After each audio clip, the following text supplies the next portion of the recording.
You are listening to the Foreign Policy Focus podcast. We cannot wait for the final proof. The smoking gun could come in the form of a mushroom cloud. Haven't you driven enough people from their homes already? Bulldoze their villages, seize their property and their laws. They had no part in making it. Now working in Libya with friends and allies, we've demonstrated what collective action can achieve in the 21st century. Now the host of the show, Kyle Ansel. This is episode 419 of the Foreign Policy Focus podcast. On today's show, I'm talking about the cost of the terror wars, updates on Bolivia, North Korean peace talks, and quite a bit of news on Syria. You find the show online at the Libertarian Institute, along with the daily news roundup that I write. It's featured in the right side column of the homepage. If you're a new listener to the show, make sure you subscribe to it somewhere. It's up everywhere people listen to podcasts and also on the Libertarian Institute all podcast feed. And if you want to become a donor to the show, you do that at patreon.com/foreignpolicyfocus. All right, so terror wars. There's this institute, the Watson Institute at Brown University, that's basically been trying to tally some of the costs of the terror war, including the dollar costs and the amount of U.S. lives and lives of Afghanis and Iraqis and everything like that. The hundreds of thousands of people who have died in these wars. They have an update to their count now saying that $6.4 trillion, U.S. taxpayer dollars, have been spent on the terror wars like Iraq and Afghanistan since 2001. So just to kind of explain what that number is, it's not the whole defense budget because some of the defense budget goes like towards NATO and keeping troops deployed in Korea, Germany, training with Australians, countering China and the South China Sea. So all this other business outside of the Middle East. But we have spent trillions in the Middle East, especially, with the war on Iraq, carrying a huge price tag. Now, a big chunk of this is the Overseas Contingency Fund. I've talked about that on the show in the past, having basically become a Pentagon slush fund that they could spend on anything. So I think that's about $2 trillion of the dollars. There's, hundreds of billions, if not trillions, in constructing bases. State Department aid we're paying to these countries. Military equipment we're giving to the, Afghan and Iraqi governments. All this nation building that we're doing. $6.4 trillion. I mean, that is a lot of money. This is one of those situations where I feel like, if you have like kind of the stereotypical Democrat and Republican, the Democrat who wants some like social programs and the Republican who wants tax cuts and stuff like that, it seems like there's plenty of money to go around. If, 6.4 trillion, you have 3.2 trillion to spend on welfare programs. You have 3.2 trillion to dole out in tax cuts. I mean, that seems like a lot of people could agree on, what to do with that money. Some of these Democratic estimates put, free tuition at $1 trillion. I don't know if I believe that, but it does seem like if you really were serious about ending these wars, that you could maybe pay for some of those programs. Again, that wouldn't be my favorable position, but, giving kids free education is certainly preferable to killing Iraqis.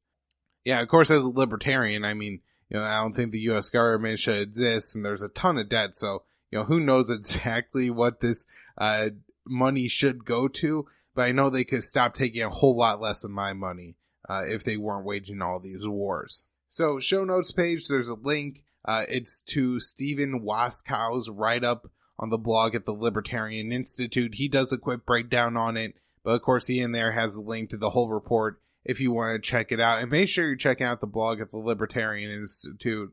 Scott, Steve, and a whole bunch of other people are constantly posting some, important and libertarian news up there. Next, talking about Bolivia, where the interim president, Janine Arnaz, who, as I highlighted on the last show, without actually following like Bolivian constitutional rules, has declared herself interim president. So, of course, some people are, kind of pointing out the weird irony here between her and Juan Guaido, who, of course, is the man who declared himself president of Venezuela and got the backing of the U.S.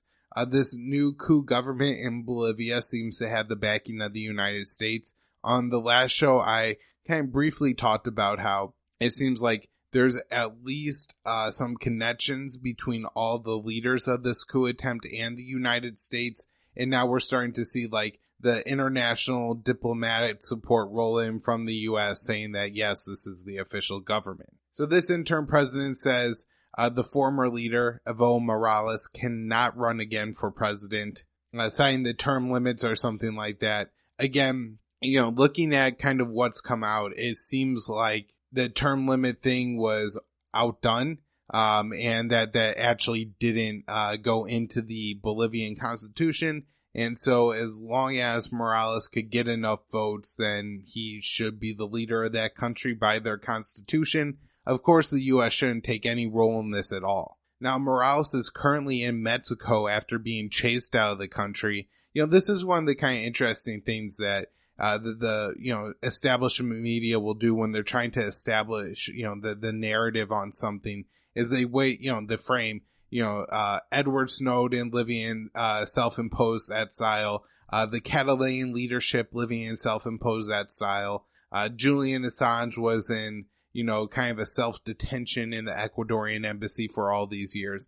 And I'm seeing it now that they're saying like, this guy, Morales is in, self-imposed exile, when it's not really true, because all these people are under, threats of violence, including, their life. I guess maybe the Catalan leadership, not so much. They're only looking at a decade or so in prison, compared to what, Snowden, Assange, and Morales may face going home. That seems fairly light, but at the same time, they're subject to violence, being locked up if they go back home. So that's really not a self-imposed exile. That's, being forced out of the country, and if you return, you will be captured and thrown in jail or murdered.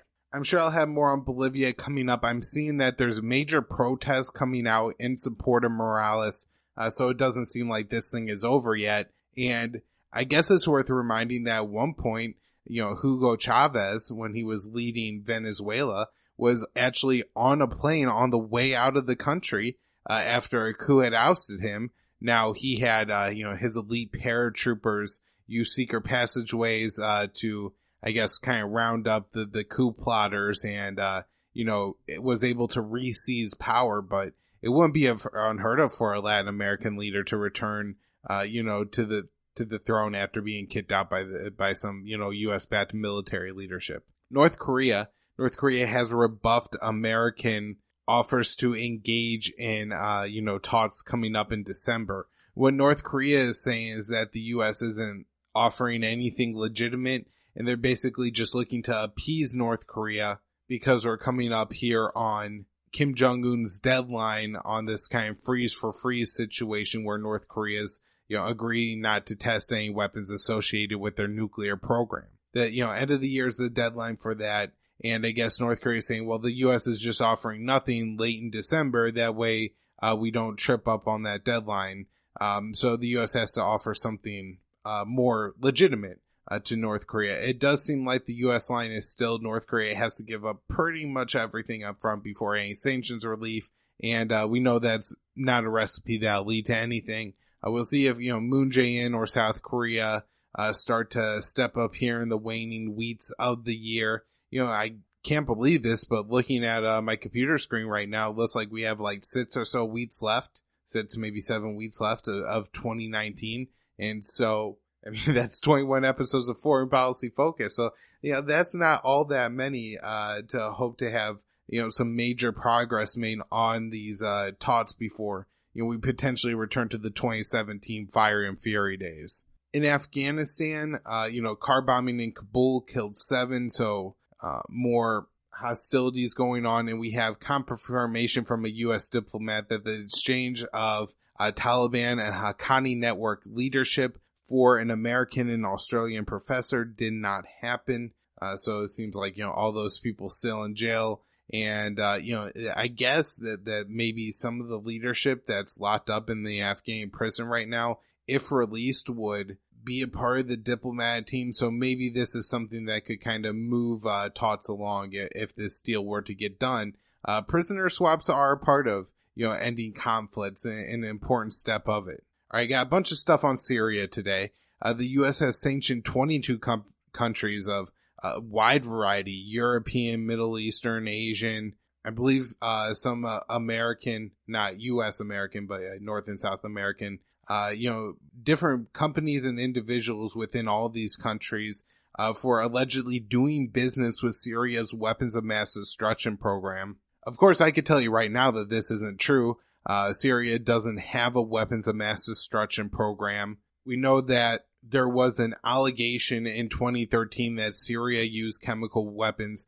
This has been pretty much thoroughly debunked, mostly by MIT professor Theodore Postal, who explained that the Syrian government didn't have the munitions needed to fire the alleged projectile at the range needed to hit that certain spot, and this far more likely came from Syrian rebels gassing a town that they controlled as the Syrian army was making rapid gains against them in eastern Ghouta. So after that chemical weapons attack, Obama said that the Syrian government had crossed the red line and was really ramping up the war momentum against Syria when the American people thankfully called a real halt to it and said, no, we don't, we really don't want to do this. And Vladimir Putin stepped up and said, look, Assad does have some chemical weapons, so, I'm going to work with Assad to get rid of them in order to keep you from having to attack Syria. And this was, a deal that was worked out, and,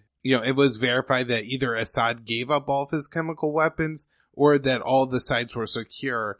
And as of 2017, Will Porter on the show reported that there were maybe 2 potential sites in Syria that were so close to rebel-held territory that if it was, attempted to be evacuated or anything, I guess there was more risk of potentially setting off these weapons. And so, they were helped. But the same thing was the case in Iraq at one point, where there were, I believe, some chemical or biological weapons in Iraq that weren't moved because they were too unstable, but yet were not, available to the Saddam government. This is the same situation here. So, Assad doesn't have, weapons of mass destruction program. He has, conventional weapons and some asymmetric weapons like barrel bombs, which, certainly means using those in civilian areas. Assad is guilty of war crimes. But, there's really no evidence that he used chemical weapons. And every serious report on this, Khanshayt Kun,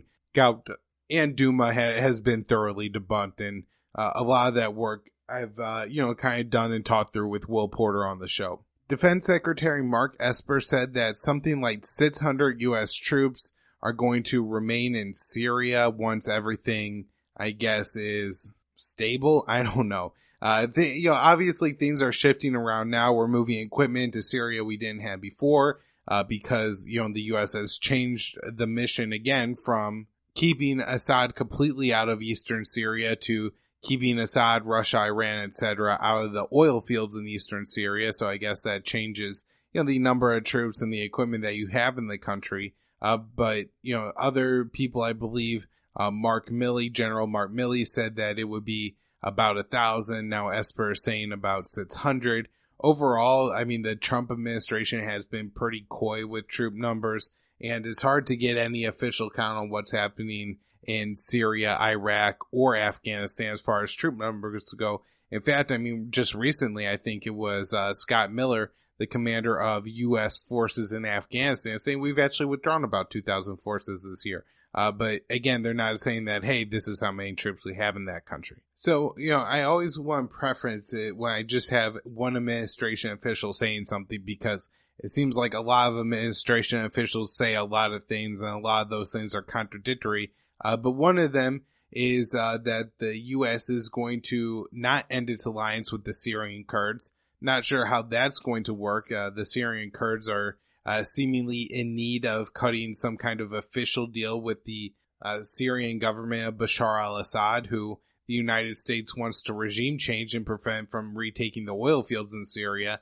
So it seems like a condition of the Kurds cutting a deal with Assad will likely be the Kurds cutting ties with the U.S. So I'm not sure how that alliance is going to hold, or if that's something the Trump administration is just saying to make people feel better. But this was a senior administration official. The Syrian Observatory for Human Rights is reporting that at least 2 Syrian Kurdish civilians were killed while protesting against the Russian and Turkish joint patrols into northeastern Syria. This is going on in the area that Turkey wanted to call a safe zone, 30 kilometers into Syria, along the eastern side of the border there. I guess now they're driving around with the Russians and making sure there's no armed Kurdish forces in this area. If you go on Twitter, you'll see plenty of video footage of these convoys being met with rots and rotting fruit, stuff like that thrown at them. And in one instance, I'm not really quite sure how the situation escalated, but 2 civilians were killed. There's also been several car bombings reported in northeastern Syria. Turkey is blaming the Kurds. The Kurds are blaming the Turkish-backed rebels. It seems to me that, of groups that carry out suicide bombing, the Turkish-backed rebels and their ties to ISIS and al-Nusra make that more likely than, the Syrian Kurds using car bombs or suicide bombs. But that, it doesn't mean that it isn't the Syrian Kurds who are behind this, as they are now in a position where, especially sometimes in northeastern Syria, occupied by the Turkish-backed ISIS and Al-Qaeda linked militias, that they really feel like, they're fighting an insurgency and that, they're being oppressed. Reports are out that the U.S. drones have captured footage of these Turkish-backed rebels committing war crimes. It's very interesting to me that in all this reporting I see in the mainstream media about these, Turkish-backed rebels in Syria committing war crimes and hurting our Kurdish allies, nobody is taking the time to say like, hey, the U.S. was supporting these fighters a few years ago, and shouldn't we be looking at the policy of the Obama administration, the early Trump administration, of supporting these rebels who are now committing war crimes against our Kurdish allies? One big issue with the Syrian civil war that I have seen as a real barrier to ending this thing, and, really a problem, is there's a whole bunch of foreign ISIS fighters in Syria that are now held by the Syrian Kurds or Turkey, and maybe some, who knows, held by Bashar al-Assad, but particularly the ones held by the Syrian Kurds, and I guess to some extent the Iraqi government in Turkey, are a real problem for Western countries, because if they take these people back, my guess is that actually convicting them of a crime in court in some cases, who know, what